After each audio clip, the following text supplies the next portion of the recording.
कविता किसी प्रेयसी का श्रृंगार नहीं है। मेरी कविता सिर्फ चुटकुलों का आधार नहीं है। मेरी कविता में समाज की पीड़ा बोला करती। मेरी कविता भ्रष्ट तंत्र की पोलें खोला करती।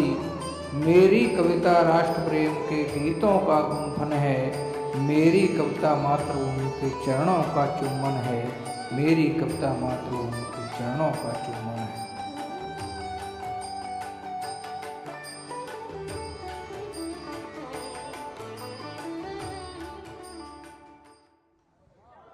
इस राष्ट्र ध्वज को बचाना हमारा अपना दायित्व भी है और हमारा धर्म भी बनता है।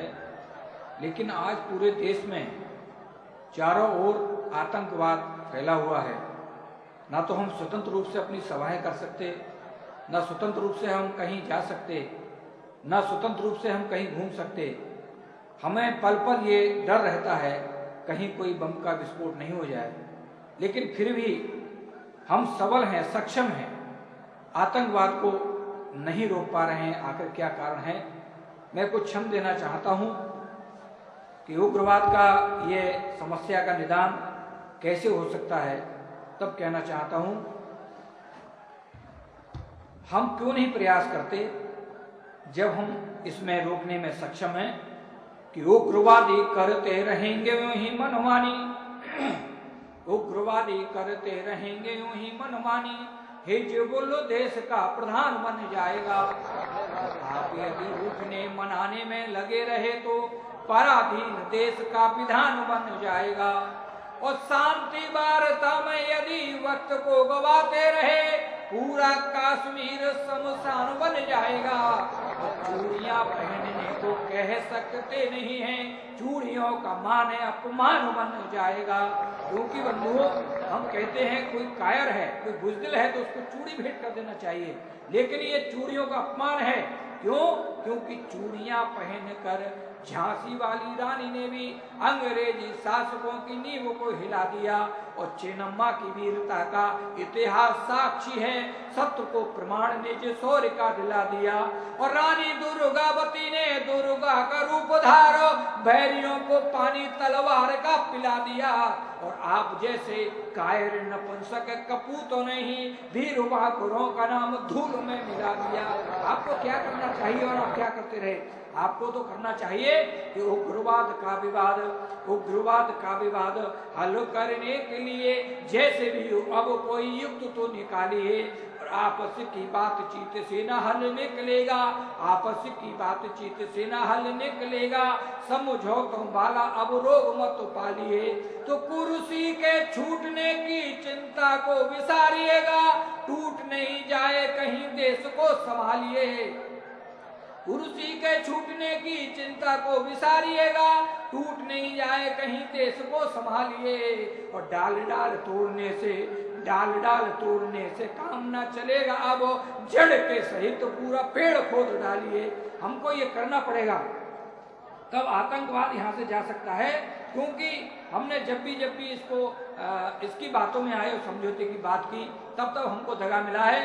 क्योंकि कथनी और करनी में जिसके रहा हो वेद, कथनी और करनी में जिसके रहा हो वेद, उसके प्रलाप को न मान लेना चाहिए। और ये बहुरूपिया है, छली और कपटी है, ये बहुरूपिया है, छली और कपटी है, इसका कपट पहचान लेना चाहिए।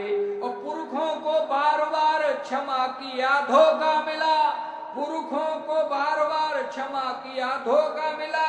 क्षमा देन पहना वो ध्यान देना चाहिए। और मौका पाके चोरी छिपे निश्चित करेगा बार, आर पार वाला युद्ध ठान लेना चाहिए। इससे तो हर पार की जब तक लड़ाई नहीं होगी तब तक नहीं ये वापस नहीं आ सकता। क्योंकि ये दोनों तरह की चालें चलता है कि एक और बात और एक और घात ये है, दो चालों वाला खेल खेला नहीं जाएगा। एक और बात और एक और घात ये है, दो दो चालों वाला खेल खेला नहीं जाएगा। और उग्रवादिता का दर्द बढ़ता ही जा रहा है, उग्रवादिता का दर्द बढ़ता ही जा रहा है। अब यह दर्द और झेला नहीं जाएगा। और सीमाओं पे जंग वाला रंग दिखने लगा है, लगता है युद्ध और ठेला नहीं जाएगा। और जब तक आर पार बाली ना होगी लड़ाई, तब तक पाक का झमेला नहीं जाएगा। इससे तो हमको दो दो हाथ करने पड़ेंगे, लेकिन पता नहीं ये किस अपने उसमें है। और हम तो कहना चाहते हैं, और इस देश की ओर से कहना चाहता हूं कि अब की बार यदि छिड़ा तो आर पार की लड़ाई होगी। तब कहना चाहता हूं कि 65-71 में पकड़ आओ छोड़ दिया, 65-71 में पकड़ आओ छोड़ दिया। अब क्या मिटाई तेरी तस्वीर देंगे, माता भारती का श्वेत चीर तू जो मांग रहा, चीर नहीं देंगे अब तुझे चीर देंगे हम। तो कश्मीर है हमारे प्राणों से भी मूल्यवान, प्राण भले दे दे कश्मीर नहीं देंगे हम, क्योंकि कश्मीर तो हमारा सिर है, हमारा सिर ही कटेगा तो हम कहाँ रहेंगे। इसलिए किसी भी कीमत में हम कश्मीर को नहीं दे सकते। और मैं कहना चाहता हूँ कि तू किस होश में है, क्या करना चाहता है, उग्रवाद को फैला करके तेरे मन में क्या है, भारत को विकृत करने की कोशिश कर रहा है। तब तुझसे कहना चाहता हूँ कि जेहादी बिस्बेल बोल रहा भारत में, जेहादी बिस्बेल बोल रहा भारत में, सोच रहा है गृह युद्ध छिड़ जाएगा। और घड़ा भर चुका पापी तेरे पापों का, सीमा रोशन बिस्मिल भगत सिंह शेखर सुभाष, रोशन बिस्मिल भगत सिंह शेखर सुभाष अशफाकुल्ला से वीर यहाँ पर जन्मे हैं। अरे रोशन बिस्मिल भगत सिंह शेखर सुभाष अशफाकुल्ला से वीर यहाँ पर जन्मे हैं। और नजर उठाकर देख जरा तू भारत पर, अब्दुल हमीद हर मुसलमान बन जाएगा, अब्दुल हमीद हर मुसलमान बन जाएगा। तूने भारत को क्या समझ रखा है इस भारत का। और मैं तो चाहता हूँ 4 पंक्तियां कहकर के अपनी बात को विराम करना चाहता हूँ कि उग्रवाद कैसे खत्म होगा। तब बताना चाहता हूँ कि उग्रवाद के प्राण बसे हैं, उग्रवाद के प्राण बसे हैं पाकिस्तानी बकरे में। अरे उग्रवाद के प्राण बसे हैं पाकिस्तानी बकरे में, काट पीट के इसे फेंक दो अमेरिका के कचरे में, वरना कोई अशफाकुल्ला ही कुर्बानी कर देगा, वरना कोई अशफाकुल्ला ही कुर्बानी कर देगा। और खाल खींच के पाकिस्तान की उसमें भूसा भर देगा। अरे जाग गया अब्दुल हमीद, जाग गया अब्दुल हमीद, तो मौत तुम्हारी आएगी। देखेंगे बकरे की अम्मा कब तक खैर मनाएगी, देखेंगे बकरे की अम्मा कब तक खैर मनाएगी। अरे पाकिस्तानी बकरे का जब तक बलिदान नहीं होगा, उग्रवाद से मुक्त हमारा हिंदुस्तान नहीं होगा, उग्रवाद से मुक्त हमारा हिंदुस्तान नहीं होगा, हिंदुस्तान नहीं होगा। जय हिंद, जय भारत। बंधु, ये मेरे भारत की पीड़ा थी, मेरे देश की पीड़ा थी, मेरे मन की पीड़ा थी, जो मैंने आपके सम्मुख रखी है। जय हिंद, जय भारत।